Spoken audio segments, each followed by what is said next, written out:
Hello अस्सलाम वालेकुम दोस्तों, this is Uvais Mukhtar. Thank you much for watching. दोस्तों, आज हम कुछ बात करेंगे डर के हवाले से।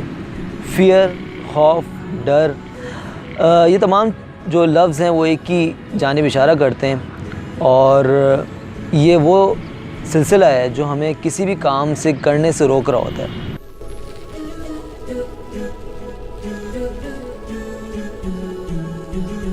चाहे वो कोई कैरियर चूज़ करना हो या ज़िंदगी के अंदर कोई बड़ा डिसीजन लेना हो या फिर कहीं पे कोई इन्वेस्टमेंट करनी हो। डर एक ऐसी चीज़ है जो आपके ऊपर काबू पा लेता है और आपको नई चीज़ें करने से रोक रहा होता है। दो बातें, इस डर की कैफियत क्या है? क्या ये डर किसी साबका तजर्बे की बुनियाद पे है या ये डर अननोन की वजह से? फॉर एग्ज़ाम्पल, अगर मैंने कहीं पे इन्वेस्टमेंट की है या मैंने कोई कैरियर चूज़ कर लिया है और मुझे वहाँ पे नाकामी हो गई है, तो दोबारा इस तरह का काम करते हुए डर का होना एक फ़ितरी अमल है।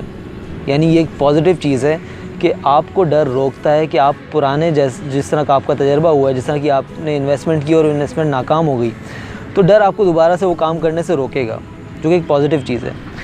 लेकिन दूसरी चीज़ है फ़ियर ऑफ़ अननोन, यानी कि आपने एक काम नहीं किया और आप उस हवाले से डर रहे हैं कि शायद मैं ये काम करूं तो ऐसा हो जाएगा। अब ये जो डर है, इसकी भी दो कैटेगरीज़ हैं। अगर आपने वो काम नहीं किया और आप डर रहे हैं तो ये एक बेसरोपा सा डर है जो कि आपको जो कि हर इंसान के अंदर होता है, जो कि उसको नया काम करने से रोक रहा होता है। लेकिन बाज़ दफ़ा आपने एक काम नहीं किया, लेकिन आपकी रिसर्च उस हवाले से है कि आपने एक रिसर्च की है कि मैं ये काम करने के लिए जाऊँगा तो मेरे साथ क्या होना चाहिए, क्या हो सकता है। फॉर एग्ज़ाम्पल, आप कहीं पे इन्वेस्टमेंट करना चाह रहे हैं और आपने थोड़ी सी रिस्क असेसमेंट की है, मार्केट सर्वे किया है, उस मार्केट की डायनामिक्स क्या हैं कि मैं इन्वेस्ट करूँगा तो किस हद तक मुझे प्रॉफिट का चांस है, और आपको नेगेटिव में रिज़ल्ट सामने आता है, तो फिर ये एक डर फितरी बात है और आपको उसके ऊपर अमल भी करना चाहिए। लेकिन बाज़ डर हमारी ज़िंदगी के अंदर ऐसे होते हैं जो बिल्कुल ही बेसरोपा होते हैं। यानी ना आपके साथ वो एक्सपीरियंस हुआ होता है, ना आपने रिसर्च की होती है और आपको उसके अंदर कोई नेगेटिव रिज़ल्ट आया होता है, लेकिन फिर भी आप उससे डर रहे होते हैं। तो ऐसे डर की फ़िक्र नहीं करनी चाहिए, बल्कि ऐसे डर से इंसान को लड़ जाना चाहिए। जब आप किसी भी डर से काउंटर करते हैं, जब आप उससे फ़ाइट करते हैं, जब आप उस सिचुएशन के अंदर अपने आप को डाल लेते हैं, तो ऑटोमेटिकली आपका जो फ़ियर लेवल है वो डाउन हो जाता है। मिसाल के तौर पर एक शख्स है जिसको पहली बार चांस मिला है पब्लिक स्पीकिंग का, और वो एक ख़ास अमाउंट ऑफ पीपल के सामने जाके बात करना चाह रहा होता है और वो अपने जहन के अंदर एक डर महसूस कर रहा है। अब इस डर से काउंटर करने का जो तरीक़ा है वो ये कि आप प्रिपरेशन करें, आप अपनी पूरी तैयारी करें, आप प्रैक्टिस करें, और तब भी आप डर महसूस कर रहे हो तो फिर इसके अलावा कोई और चांस नहीं है कि आप उस डर से अपने आप को लड़ा दें। आप एक बार स्टेज के ऊपर जाएं और जाके स्पीकिंग शुरू करें तो यकीनन आपका डर निकल जाएगा। लेकिन और ये काम आपको बार बार करना पड़ेगा, यानी आपको मौक़े तलाश करने पड़ेंगे कि किस तरह आप अपने आप को पब्लिक स्पीकिंग की सिचुएशंस के अंदर बार बार डाल रहे होते हैं।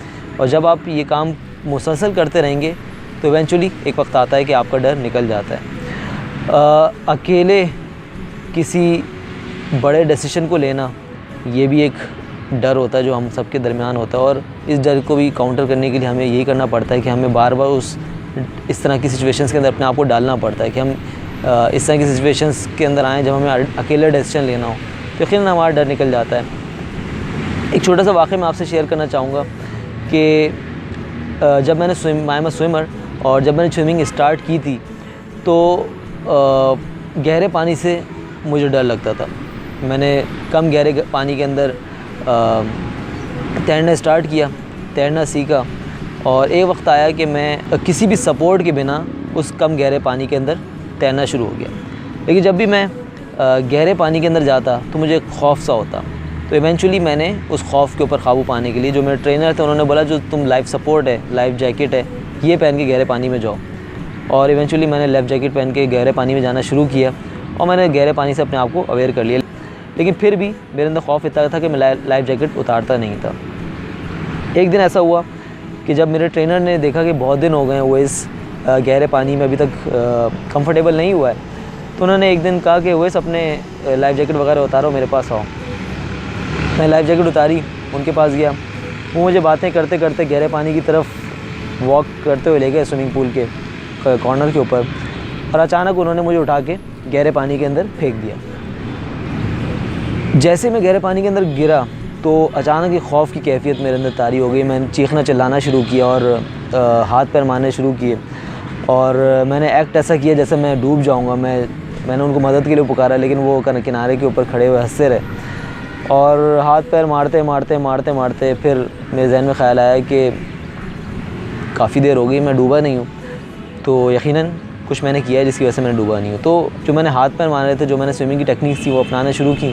मैं उस गहरे पानी के अंदर भी आहिस्ता आहिस्ता कंफर्टेबल होता गया, और फिर इतना कंफर्टेबल हो गया कि जब मुझे ये कहा भी जाता कि भाई तुम कम गहरे पानी की तरफ जाके स्विम करो, तो मैं प्रेफर यही करता कि मैं गहरे पानी की तरफ स्विम करूँ, ताकि अपने आप को मज़ीद उस सिचुएशन से कंफर्टेबल बना सकूँ। तो देखा आपने दोस्तों कि मुझे गहरे पानी में जाने से डर लगता था।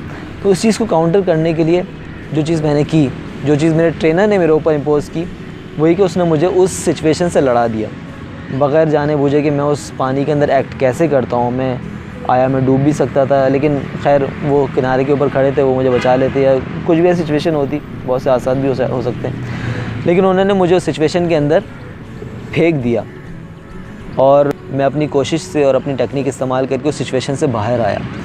तो डर भी ऐसा ही होता है, मुख्तलिफ़ किस्म के डर होते हैं आपके जहन के अंदर। इन्वेस्टमेंट कहीं पे करना हो उसका डर, कोई कैरियर सिलेक्शन करनी हो उसका डर, कोई किसी से कुछ बात कहनी हो उसका डर। तो फाइनली अपनी तमाम 2-3 जो मैंने कैटेगरीज बताई हैं कि या तो आपके पास कोई साबका तजर्बा हो जो कि उस डर को ख़त्म कर सके, या आपके पास रिसर्च हो वो उस डर को ख़त्म कर सके, और इन दोनों तरीक़ों से आपका डर ख़त्म नहीं हो रहा है और इन दोनों असेसमेंट के रिज़ल्ट भी पॉजिटिव आ रहे हैं, तो फिर ये जो डर जो बाकी रह गया है, ये बेसिकली वो डर है जो कि बेसरोपा डर है, जो कि फ़ालतू डर है। तो फिर इस डर को काउंटर करने की एक ही कंडीशन है, वो ये कि आप इस डर से अपने आप को लड़ा दें। इन सिचुएशंस के अंदर अपने आप को फेंकना पड़ेगा, किसी न किसी तरह आपको कूदना पड़ेगा। अगर कोई बड़ी इन्वेस्टमेंट है और आप करना चाह रहे हैं, या छोटी इन्वेस्टमेंट में भी लोग घबरा रहे होते हैं, तो you have to do it, और कुछ करना पड़ेगा। तो आज का टॉपिक यही था। आई होप आपको आज की बात पसंद आई होगी। अगर आपको कुछ क्वेश्चंस हैं जो आप करना चाहते हैं, तो बेफ़िक्र हो कि आप नीचे कमेंट बॉक्स के अंदर अपने क्वेश्चन लिख सकते हैं। Thank you very much for watching. अस्सलाम वालेकुम। हमारे चैनल को सब्सक्राइब करें और बेल आइकन के ऊपर क्लिक करें ताकि आपको रेगुलर अपडेट्स मिल सकें। Thank you.